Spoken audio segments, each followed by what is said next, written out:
Hi, I'm Mark Marshall from Sandula Conservation.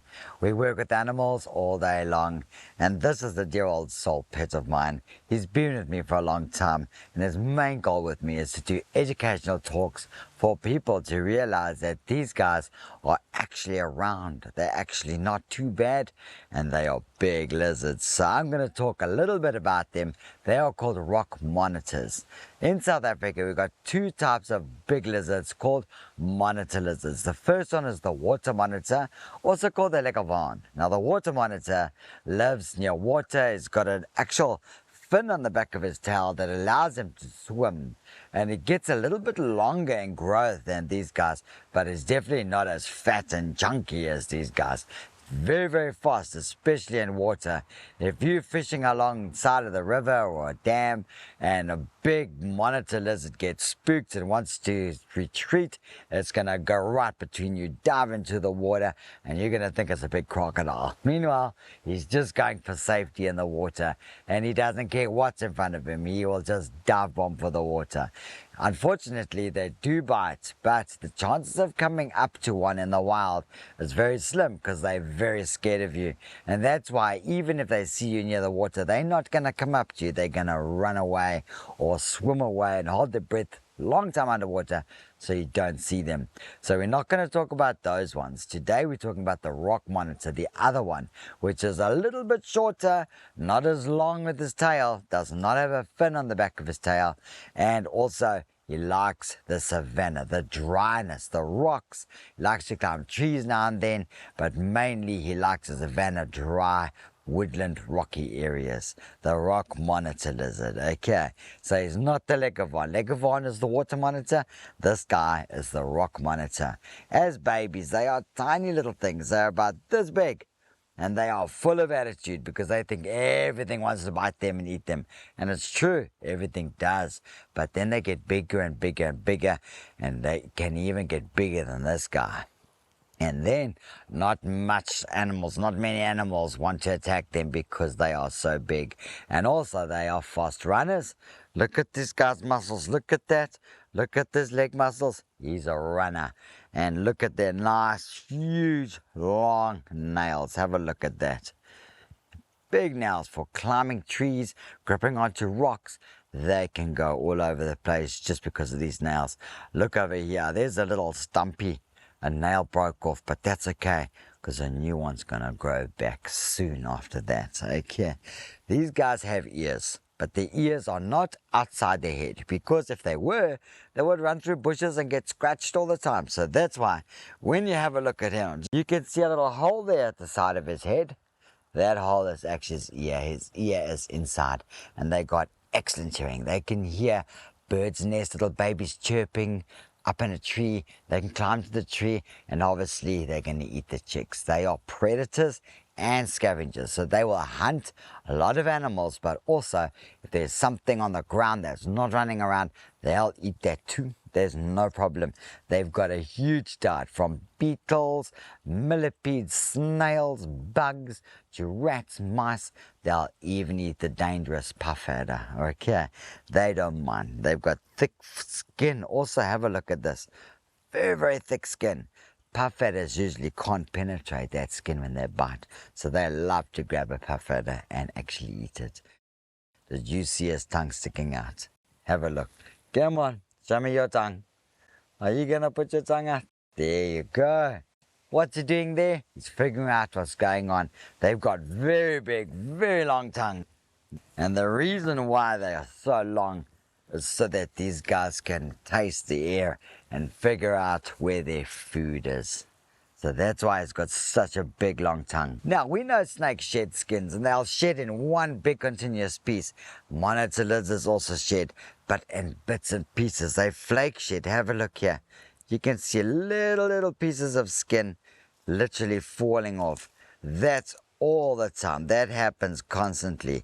It'll start at his head, eventually at his tail, little pieces over here. There's a nice big piece like that came off his tail.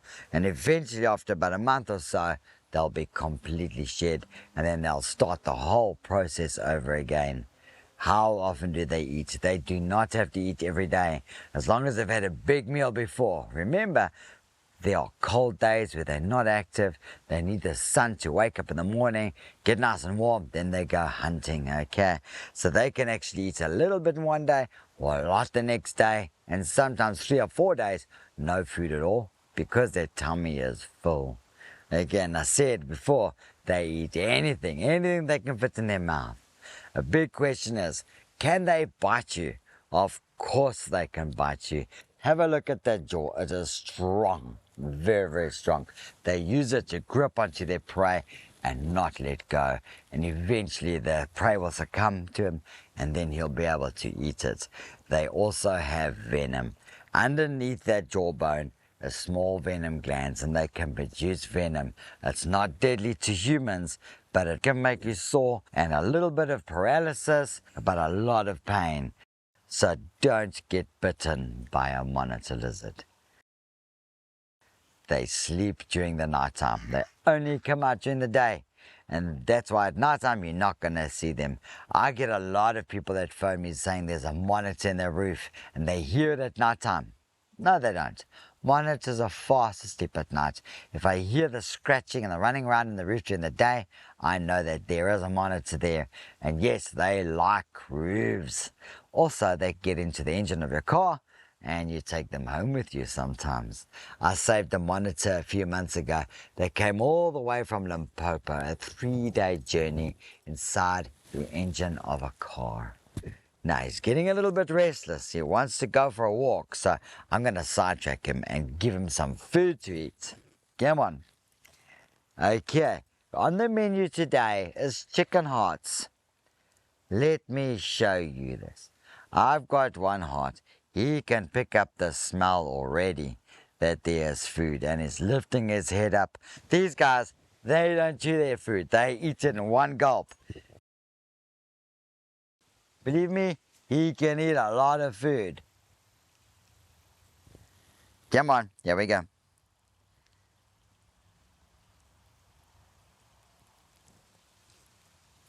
And gone. There it is.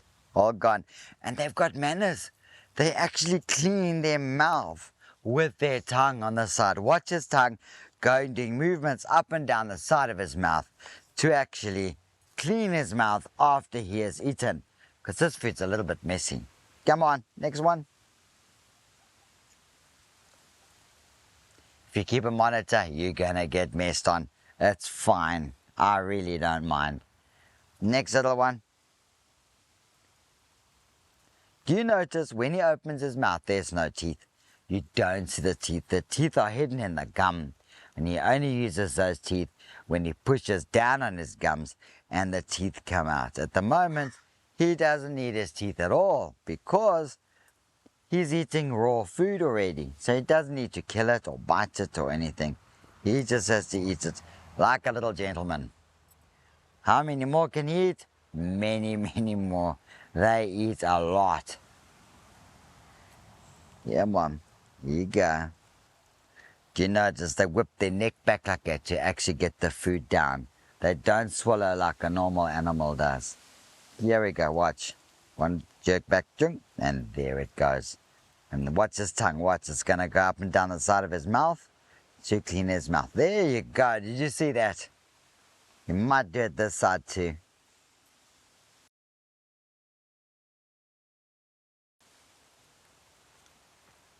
Come on. There you go. Oh, look at that. There you go.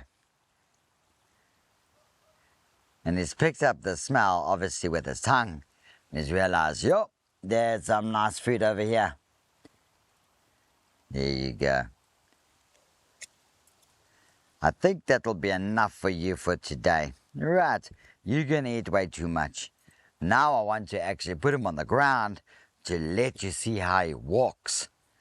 Because these guys walk like prehistoric little lizards. There you go. Let's see, he might want to come up and have another bite to eat. Come on. Come, here's your food. Come on. Don't be lazy. Come, walk. There you go. Look how those legs move one by one. Yeah, I'll reward you. Well done. Brilliant. Would you like another one? Come on. Go for a walk.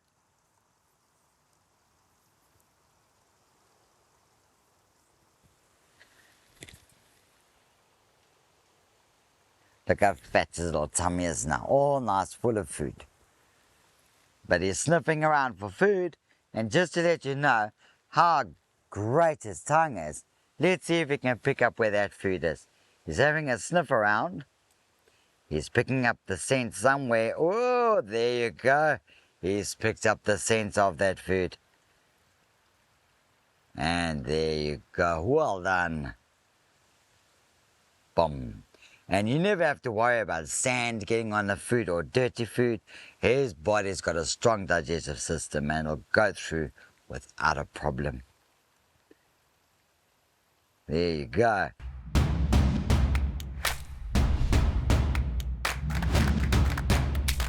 They jump on your bed, they stick their tongue up your nose and suck your brains out.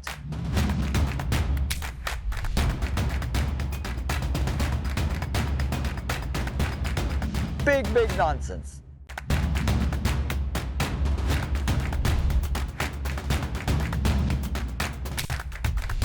Now we're going to do some myths. Okay, myth number 1. Monitor lizards can break your leg with their tail. Not true. Not at all.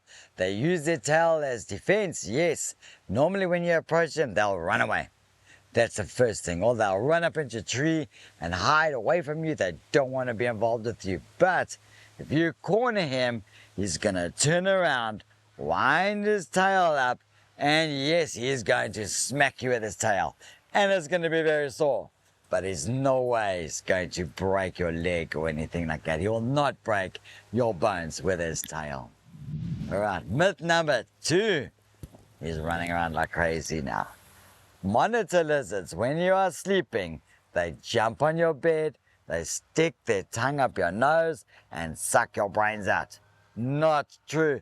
You saw this little guy, his tongue is sticking out all the time and it's not dangerous at all. It'll never do that. It'll never hurt me. It's just there to figure out what's going on. Now, mythbuster number 3. Monitor lizards come into your house and they steal things from your house. Big nonsense. They can accidentally come into your house. They will come in as an opportunistic feeder. If you've got something laying around, no problem. And he likes it, he'll scavenge it maybe, but they don't come in your house, grab food, run out. Not at all. The other myth number 4. These guys, monitor lizards, are related to crocodiles. Not at all. They're in a family all on their own. And the reason why a lot of people think they are crocodiles is because of the water monitor that jumps in water and swims underwater. And they think it's a crocodile, but it's definitely not a crocodile. Okay, the last myth. Monitor lizards drop their tails when they are scared. That is not true. Monitor lizards' tails are thick, bony structures with a lot of muscle, and their tails can accidentally get pulled off, but it takes a lot of strength and a lot of endurance to actually get that tail off, because remember, it's used as self-defense. But a lot of people see geckos and lizards with their tails falling off, and they think that monitor lizards do that too, and they don't. And if their tail falls off or gets pulled off, it'll never grow back, as in the case with lizards or geckos. Right, I hope you enjoyed those ones.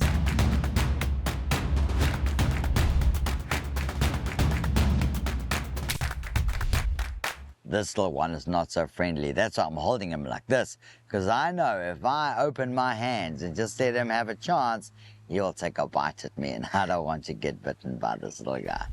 So yes, they are venomous. Not deadly, not very dangerous, but they can give you a very, very nasty bite. And the venom from the bite literally makes you painful and paralyzed. That is what actually happens to you.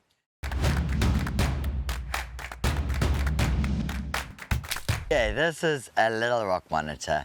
Little baby, probably about a year and a half old. I have named him Limpopo. That's because that's where he comes from. Now, just to show you how tough these guys are and their will to live, especially this little guy, he was actually in a car in Limpopo, which is very far away, living there for about 3 months, because that's the long time the car was actually sitting there, no one attending to it, just sitting on the person's farm, no problem. And then they decided to bring the car right down to PE. So, the lady gets into a car 3 months later when the car is sitting in Port Elizabeth. Her windscreen wipers aren't working. And now she's thinking, what is wrong here? Let me open the bonnet and have a look. She looked inside and she saw a little bit of a tail sticking out from under the windscreen wipers. So she's like, oh no. Called me, I came to look and I went, oh, this little guy's stuck. He's actually inside the cavity of the windscreen wipers. And I'm like, oh no. Next day we had to go to the car dealership to actually wait for the people there to come to work early in the morning with their screwdrivers and all the spanners and open the bonnet properly and open the cavity where we got this little guy out. He was actually stuck. So this little guy traveled all the way from Limpopo in the car engine by the windscreen wipers in that little cavity all the way to PE, stayed in that cavity for 3 months. Until the lady decided to use the car again. And this little guy is still alive. He was very, very thin, much thinner than now, but he's put on a little bit of weight, eating all right. But now the problem is I have to find a lift for him to go back to Limpopo, to actually go back into the wild, because he's a wild animal, not like the previous monitor we saw, which is get bred and very, very friendly. This little one is not so friendly. That's why I'm holding him like this, because I know if I open my hands and just let him have a chance, he'll take a bite at me, and I don't want to get bitten by this little guy. They can give a nasty, nasty bite. I'm just going to relax him a bit, and you can actually see his little mouth. Maybe he will open it.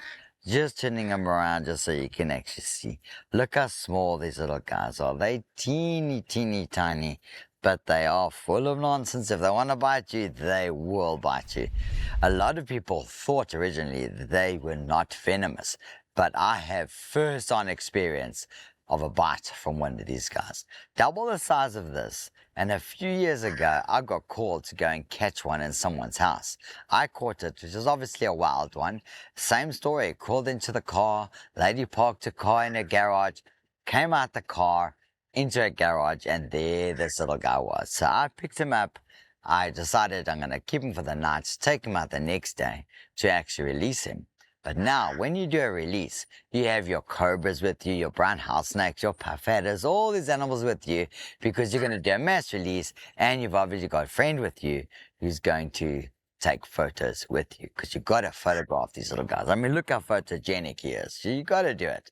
So anyway, I took this little monitor out. First animal of the day to release. Just before release, you take a few photos, and then you just let him go.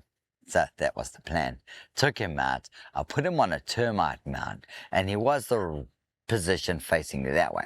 And I took a few shots, very nice. But now I wanted to move him that way. So I used my thumb and I just pushed him. What happened? He turned around, opened his little mouth, and clamped onto my thumb. Wow. It is a painful bite because it's a huge pressure bite. It was almost like somebody took a pair of pliers and just went down like that onto my thumb, and oh my goodness, did not let go. And the more I wiggled my thumb, the tighter he would grip. He would not let go. So a lot of people say get a screwdriver and open his jaws with a screwdriver. So I told Kevin, the chap with me, go to the car quickly, look for a screwdriver there and bring it out, or some water sprayed on his head, just stimulate him something different so he can let go. And so, no screwdriver, but water came, nothing happened. He did not let go. So I took my other finger and I put my finger into his mouth and I squeezed on his bottom jaws like that, and I pulled down like that to actually get his jaw off me, not knowing that this part over here there are big venom glands. And I pushed his glands like that to grip onto his face, to pull his jaw down, pushing the venom through the glands, through the fangs, into my little thumb. Okay, he eventually let go after he had bitten this finger also. So I was bitten on this thumb and the other thumb. So big time bad, yeah, but this one was okay. So anyway, I was like, oh my goodness, that was not a nice bite. We let the little guy go, and I just sat there by my car thinking, yo, that's a strange little bite. It's never happened to me before like that. I have been bitten in the past by them, but nothing so bad, nothing so serious. And I felt a little bit weak. And I sat by the car and I waited in the shade. About 5 to 10 minutes later, I felt it was very difficult to swallow. I couldn't swallow properly. And then I thought maybe a little bit of shock, no, I've been bitten by something. My body is having a little bit of reaction. I myself are having a little psychological reaction because now I'm feeling a bit ashamed of myself because I've been bitten. But guess what? Not at all. The symptoms I felt afterwards were even worse. I actually started getting a stiff neck, and I was like, wait, that's just so weird. My neck got a bit stiff, and I couldn't move my head from side to side. It was very, very sore. Even my eyelids started getting a bit sore. And again, I couldn't swallow properly. And then I thought, no, my whole body's getting a bit stiff.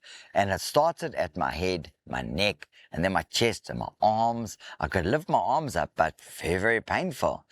And all my muscles, the top of my muscles, even my skin was starting to get sensitive. And then I said to Kevin, Kevin, stop photographing, take no more photos of any other animals, just let them go and take me home. It was so bad when I stood up, I couldn't even walk properly, let alone drive home now. So Kevin had to drive me home. So he put me in the car, in the passenger seat, and drove me home, which is about 35, 40 kilometers. So it took about half an hour to get home. I got home. My wife looked at me and was like, what happened? And I said, I've been bitten by a monitor.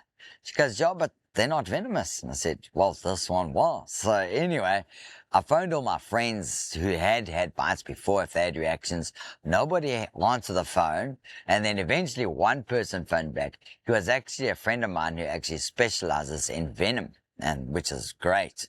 And he told me, listen, you've been envenomated by venomous, which is the species name for these guys. So I thought, oh my goodness, what do I do now? And he says, it's going to be very sensitive. Your eyes are going to get sore. Your muscles are going to get sore. You have to literally sit in a dark room and just be quiet and just wait it out. And the only antidote for it or medicine you can take is paracetamol. My bite was 3 o'clock in the afternoon. At midnight, the symptoms started to clear. And when they start clearing up, it literally takes 10, 20 minutes and you're back to normal, exactly what you were before. So yes, they are venomous, not deadly, not very dangerous, but they can give you a very, very nasty bite. And the venom from the bite literally makes you painful and paralyzed. That is what actually happens to you. I had a bit of a bruised thumb the next day, but other than that, nothing. So it's my fault. I took an animal, a wild animal, and I tried to manipulate him to make him do the wrong thing that he didn't want to do. He was not happy doing that, and I forced the issue with him, and he just bit me to tell me, hey, you got a bit close, you disturb me too much, so be careful. They are lovely little creatures. Even though they're calm in my hand like this one is now, they can still bite, and they are very, very wild. You can see this one is getting a bit defensive. He's rolling his tail, and he might even whip me if I just hurt him a little bit or just frustrate him a bit too much. Okay, so I hope you learned a lot. And next time, don't play around with them. They're lovely, but they can hurt you. I'm Mark Marshall. Thanks for watching, and catch me in the next episode.